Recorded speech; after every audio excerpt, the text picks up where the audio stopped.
So this is the review of the Onesport OT16 2, and of course we will talk about pretty much everything from the braking to the acceleration. Should you buy it, should you not buy it, all of its features. So let's get to it. Well, let's get to the unboxing of the Onesport. Be careful taking this out of the box, and also be careful taking off the packaging. You don't want to cut any lines by mistake.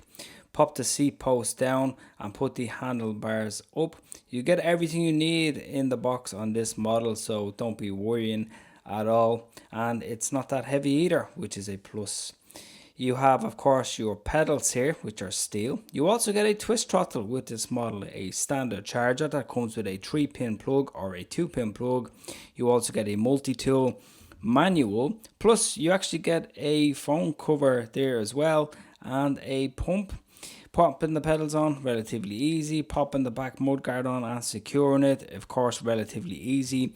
Taking the grips off, as you can see there, was actually quite difficult, so I had to use a bit of soap to pop the twist throttle on and the shortened grip. Don't forget to put in the spacer there, as you saw. All quick release connectors. Of course, some countries don't actually allow twist throttles on electric bikes, so just check with your local regulations. And there is, of course, the quick release connectors there. Just match the colours to one another and wait until you hear the click. After that, of course, you simply just stick it on charge. So let's get into the review. So the first test that I done was a speed test. Let's take a look at that. So we have 7 Shimano gears and we are at a full charge. Top speed on this model should be around 25 kilometers per hour. And there we go, we're at 25 kilometers per hour already. So torque ain't too bad, and the speed would basically be within most restrictions in the EU. So yeah, no issues there. Plus as well, you have your feet if you want to just use them, or you can use the throttle. So throttle here, let's go, 0 start.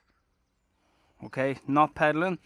5 kilometers an hour, 8, 10, 20 kilometers an hour. There we go, 25 kilometers per hour. Again, a tiny bit slower, of course, because you're not using your feet, but again, that's actually pretty decent. So no complaints really with the speed of the Onesport. So as you can see there, it got up to 25 kilometers an hour faster if you use your feet. Or if you use the accelerator only, it will get up to 25 kilometers an hour, but a bit more slowly. And it cannot be unlocked, by the way. So that's just the way it is. It is controller restricted, but for most EU countries, 25 kilometers an hour is the limit for e-bikes. But overall, very happy with the torque, the acceleration, no complaints at all. Now, generally with a bike like this, you would expect standard mechanical disc braking, and that is what you get on this model. Let's take a look at the brake test that I done. Okay, this is the brake test. So let's go. Let's slam on the brakes when we are going 25 kilometers per hour, full speed. Okay, we are at 20 kilometers an hour, 25. Okay, brake tests. 1, 2, 3. Whoa.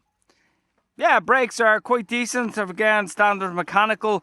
Don't forget as well, you have those nice tires as well that have a really deep tread, even in rain and that type of thing, going around bends. They have really good grip and they're not too big either. So they would be easier to change compared to the big huge 26-inch by 4-inch fat tires. These are around 3 inches in width, so they are perfect as well. Plus, they have a reflective coating around the wall of the tire. So again, it makes visibility really nice on this e-bike. So really, they do a good job. There would be no point in upgrading these to hydraulic braking because it's just not worth it to do a good job. They are 160mm disc rotors and they're vented quite well. Of course, out of the box, you know, they were rubbing a small bit. So I just adjusted the brake caliper till it was spinning freely. But that literally only take you 1 minute to do. But overall, braking performance is very good on this e-bike. Plus, of course, like what I mentioned, the tires on this e-bike are very nice, very chunky, 3 inches in width. Fantastic treads, so in wet weather, again, you would have the confidence in stopping. Now, this e-bike has front suspension. Okay, let's do a suspension test. Can you get up and down curbs on this model? Let's go. Yeah, so it's pretty easy because the bike is actually quite lightweight. It's easy. A little bit of banging there, but that's just because of the mud guard. It's actually not the suspension that's actually hitting that. It's actually the mud guard. So I could simply just drop the mud guard a little bit and then you won't have that issue. But yeah, very nice lightweight. Tires, nice cushioning, nice dampening. So suspension wise, yeah, actually pretty nice. And as well, the handlebars on it, pretty sturdy stem, height extendable handlebar, height extendable saddle. Plus as well, the seat post has its own suspension. So overall the design is quite nice. Not a heavy bike by any means compared to what I've had on the channel. Rear rack. Pretty much has everything you want. So from a comfort standpoint, the bike does its job. Overall, it's actually not too bad. It's better than nothing. And of course, with those tires, again, you have more cushioning and more damping there. Quite a comfortable bike to ride. Plus the seat post has suspension as well. So you kind of have that comfort level all around. But this e-bike isn't just about speed and comfort. It has a good few features. For instance, the saddle folds like this. And check this out. You can simply take out your battery with your key. So you actually get 2 keys with this e-bike, which is great. And then simply to take out your battery, it just slides out of the chamber like this.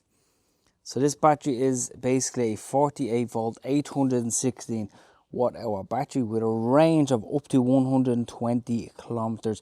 Of course, that's if you're a light rider, you're using your mechanical gears and you're going to slower speed.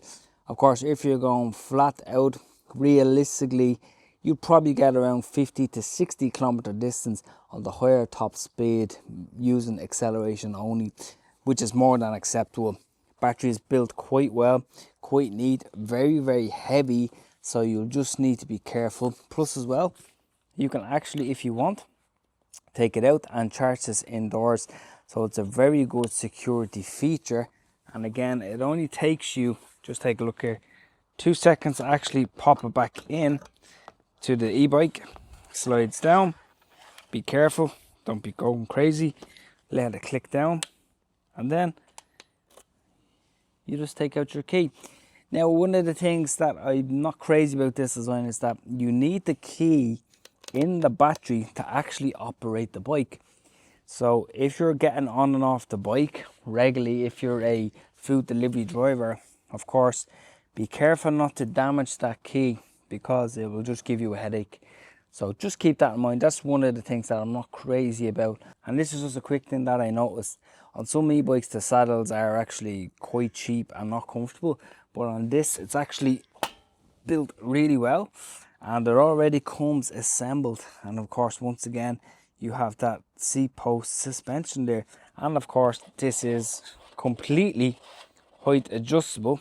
Again, the rear rack on this model supports up to 25 kilograms in weight, and it is actually built sturdy. It's actually integrated into the frame. A lot of these are actually just kind of screwed on, held on by bolts in some cases, but this is actually part of the whole frame itself.